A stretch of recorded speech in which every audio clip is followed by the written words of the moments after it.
Λέγομαι Σκαλιδάκης Γιώργος, βρισκόμαστε στα Χανιά της Κρήτης. Είμαστε οικογενειακή επιχείρηση η οποία ασχολείται με την κατασκευή χειροποίητων μαχαιριών από τον παππού μας. Ήταν από τους πρώτους μαχαιράδες, χωρίς πολλά μέσα τεχνικά. Το πρώτο μαγαζί του παππού μας, του Ηρακλή, ήταν στην περιοχή μαχαιράδικα στα Χανιά. Μετά μεταφέρθηκε πιο κεντρικά στην πόλη, όπου εκεί έμαθε και ο πατέρας μας τη δουλειά. Και με τα χρόνια μπήκαμε και εμείς στο μαγαζί, μάθαμε και εμείς τη δουλειά, την τέχνη και μάθαμε να αγαπάμε το μαχαίρι και ό,τι συνεπάγεται μέσα από την τέχνη του μαχαιριού. Το μαγάζι μας πλέον είναι στην πλατεία 1866 και Κορκίδη 3 μέσα στο στενό. Εκεί γίνεται η κατασκευή και η παραγωγή των μαχαιριών και έχουμε και την έκθεσή μας στο παλιό λιμάνι των Χανίων, όπου ο κόσμος μπορεί και πηγαίνει και βλέπει όλα τα χειροποίητα μαχαίρια που φτιάζουμε κατά τη διάρκεια όλου του χρόνου. Εγώ και ο αδερφός μου Ηρακλής πλέον παράγουμε μεγάλο όγκο μαχαιριών μέσα στη σεζόν. Με λένε Σκαλιδάκη Ηρακλή. Ασχολούμαι με τα κρητικά μαχαίρια μαζί με τον αδερφό μου από μικρά παιδιά. Έχουμε μεγαλώσει μέσα σε αυτό. Ως επιτοπλίστων, εγώ ασχολούμαι με την παροχή υπηρεσιών στο κεντρικό μας κατάστημα που βρίσκεται στην πλατεία 1866 στα Χανιά.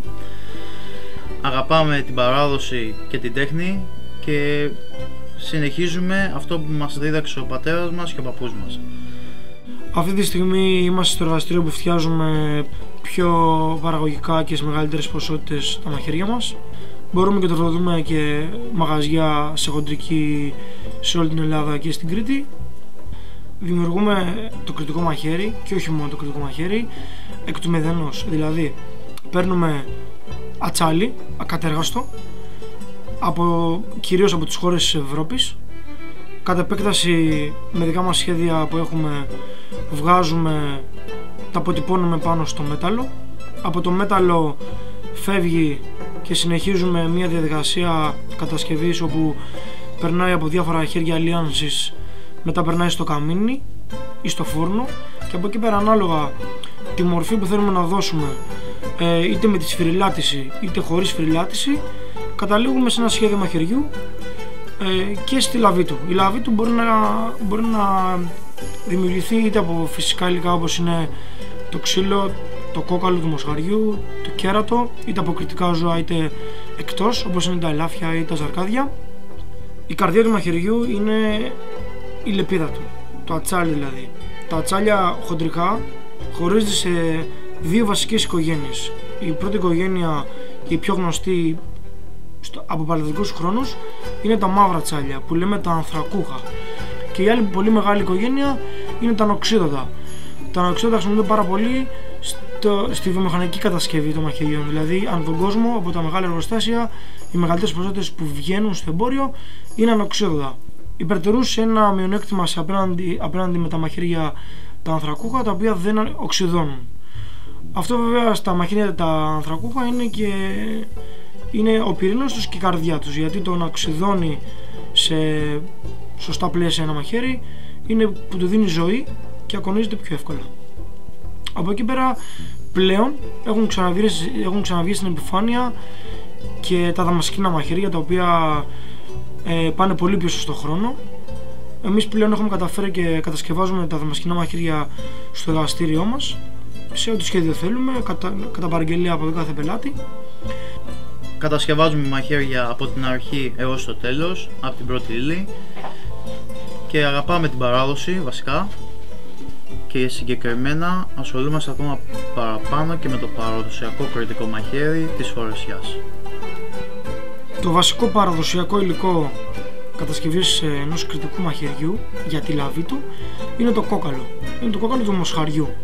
Παίρνουμε λοιπόν το κομμάτι του κοκάλου, το σκίζουμε στη μέση, μετά παίρνουμε το μαχαίρι, διαμορφώνουμε τη λαβή του μαχαιριού πάνω στο κόκαλο και από εκεί πέρα περνάνε κάποια στάδια λιώνσης από τροχό είτε από γυαλόχαρτο και στο τέλος γίνεται το φινίρισμα, το γυάλισμα, για να πάρει τη μορφή του. Βέβαια όλο αυτό είναι μια διαδικασία που δεν είναι τόσο εύκολη όσο ακούγεται, γιατί είναι και χρονοβόρα και τεχνικά δύσκολη.